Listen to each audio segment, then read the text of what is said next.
Love Story Bab 11. Bara dan Nyonya Hario saling pandang. Dengan gerakan kepala, mama mertuanya itu meminta Bara untuk bersembunyi. Ceklek. Dengan rambut yang masih acak-acakan, Nyonya Hario membuka pintu. Ternyata, sopirnya telah siap. Mobil sudah siap Nyonya, ucap sang sopir ramah. Namun matanya melirik ke arah dada Nyonya Hario yang sedikit terbuka. Terima kasih Rudy, tunggu sebentar lagi saya sedang bersiap-siap, ucap Nyonya Hario sambil kembali menutup pintu dan menguncinya. Bara sudah menunggu di belakangnya untuk melanjutkan permainan yang sempat tertunda. Satu lagi Mama harus menuruti apa yang Bara minta. Mama akan tahu sendiri akibatnya, bisik Bara di sela-sela serangannya. Nyonya Hario hanya mengangguk sambil memejamkan matanya menikmati sensasi yang diberikan menantunya tersebut. Setelah selesai permainan yang panas di pagi hari, Bara meninggalkan kamar ibu mertuanya dengan santai walaupun saat keluar kamar berpapasan dengan sopir yang kembali akan memanggil sang nyonya karena jadwal arisan pukul 9, sementara sekarang Sua menunjukkan pukul 9 lebih. Nyonya, apakah Anda baik-baik saja? Panggil sopir tampak khawatir karena melihat Bara keluar dari kamar majikannya. Iya tunggu sebentar, jawab Nyonya Hario sambil mengeluarkan kepalanya. Sopirnya yang melihat kondisi kamar yang berantakan dan tampilan Nyonya Hario yang berantakan, membuatnya hilaf dan masuk ke kamar mengunci pintu dari dalam. Entah apa yang mereka lakukan di dalam sana, tak lama kemudian mereka keluar kamar dan Nyonya Hario sudah dalam keadaan rapi. Panggil Ainel dari tangga saat melihat Nyonya Hario bersiap pergi. Ainel memicingkan matanya saat melihat mamanya keluar kamar bersama Rudy. Sejenak Nyonya Hario berhenti dan menatap kepada putrinya. Kalian sudah mau pindah? Tanya Nyonya Hario. Kenapa mama dari kamar bersama Rudy? Selidik Ainel. Sementara Bara hanya tersenyum mengejek. Tadi kran air di kamar mama mampet, mama minta tolong Rudy yang memperbaikinya, jawab Nyonya Hario. Kenapa gak minta tukang air? Mama buru-buru Ainel, nunggu tukang air lama. Kamu kenapa sih? Tanya Nyonya Hario. Gak apa-apa Ma, Ainel pamit. Oke, hati-hati. Ainel, Bara dan Bo Ina beserta suaminya berangkat menggunakan satu mobil yang dikemudikan oleh Bara. Selama dalam perjalanan hanya diisi dengan keheningan, baik Bara maupun Ainel sama-sama enggan untuk sekedar berbasa-basi. Bo Ina dan suaminya hanya saling pandang dan menggelengkan kepala melihat majikannya yang membisu. Selama lo masih jadi istri gua, jangan harap lo bisa memasukkan sembarang lelaki ke rumah apalagi ke kamar. Ancam Bara kepada Ainel. Mendengar ancaman Bara, Bo Ina dan suaminya tersentak terkejut. Mereka tidak menyangka bahwa Bara mengetahui kebiasaan buruk Ainel, berhubungan dengan sembarang orang. Jauh di lubuk hati Bo Ina berharap Bara bisa mengubah Ainel untuk menjadi lebih baik.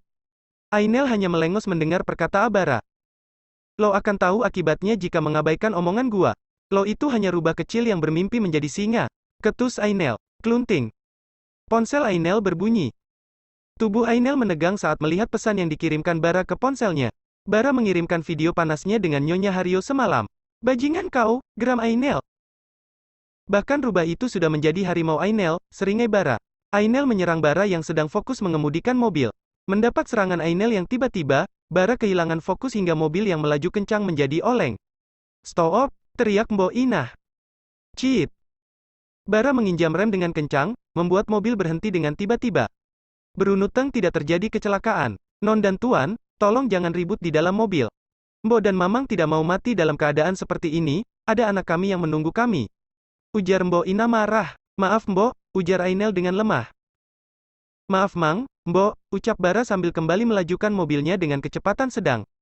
Rumah yang dibeli Tuan Hario untuk ditempati Ainel dan Bara berada di pinggiran kota, dan lumayan jauh jaraknya dari rumah utama. Mbo Ina dan suaminya hanya mengurut dada menahan emosi dan menetralisir dadanya yang bergemuruh karena terkejut. Ainel mengurut keningnya dan akhirnya menangis. Apa salah gua sama lo?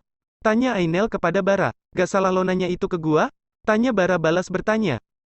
Rasanya lo belum amnesia Ainel, beberapa hari yang lalu perlakuan lo dan keluarga lo ke gua.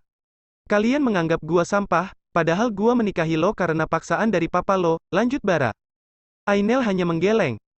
Tapi apa harus dibalas seperti ini Bara? Teriak Ainel. Siapa yang memulai? Kenapa lo menangis? Lo penjahat paling kejam yang gua tahu Bara. Tugas lo hanya menurut Ainel, jangan cerewet, ujar Bara dengan mata melotot. Kembali keheningan menyelimuti perjalanan mereka, ada sedikit kengerian di wajah Mbo Ina saat melihat Bara. Walaupun Mbo Ina tidak mengetahui apa permasalahan yang membuat Ainel begitu marah kepada Bara. Dan Ainel yang benar-benar tidak mampu melawan karena Bara memiliki semua bukti yang dapat menghancurkan semua keluarganya dalam sekali jentikan jari. Hentikan semuanya Bara, gua akan bayar berapapun yang lo minta, ujar Ainel pelan. Lo yakin? Lo yakin papa kamu mau kehilangan hartanya? Tanya Bara sambil memicingkan matanya. Gua mohon Bara, hentikan, ucap Ainel sambil berurai air mata. Mbok Ina benar-benar bingung, karena sedari kecil Ainel dia yang rawat. Tidak pernah sekalipun Ainel meminta maaf walaupun dia bersalah, apalagi sampai memohon-mohon. Apalagi dengan Bara yang baru dikenalnya. Gua tidak akan menyakiti lo Ainel, gua akan terima anak dalam kandungan lo, ujar Bara. Hentikan Bara, gua mohon, kembali Ainel memohon. Tidak akan Ainel, ucap Bara sambil memegang kasar pipi Ainel. Gua minta maaf jika telah menyakit lo, tapi gua mohon hentikan semuanya Bara, lanjut Ainel. Gua akan berikan apapun yang lo minta, tapi hentikan semuanya Bara. Gua hanya menginginkan lo Ainel. Silakan lo perlakukan gua sesuka hati lo, tapi jangan kepada papa dan mama Bara, ucap Ainel. Semua orang yang pernah menghina gua akan merasakan semuanya Ainel. Lo mau mati dibunuh anak buah papa? Teriak Ainel. Silakan. Dan jangan lupa Ainel sayang semua yang gua punya udah gua simpan dengan baik sebagai backup jika suatu saat gua mati dibunuh. Dan asal lo tahu Ainel, jika gua mati tak akan ada seseorang pun yang menangisi kematian gua. Bayangkan jika sebaliknya? Tanya Bara sambil melihat ke arah Ainel. Kembali wajah Ainel memerah menahan tangis dan amarah. Ainel memijat lembut keningnya kemudian menyandarkan kepalanya pada sandaran kursi. Sebentar lagi mereka akan sampai pada rumah yang dituju. Kepala Ainel semakin pusing dan berputar-putar. Berkali-kali Ainel memejamkan mata Ni untuk menetralisir rasa pusing yang berlebihan hingga tak mampu lagi, Ainel terkulai lemah dengan pandangan gelap. Ainel, panggil Bara panik. Non, teriak Mbok Inah. Bersambung.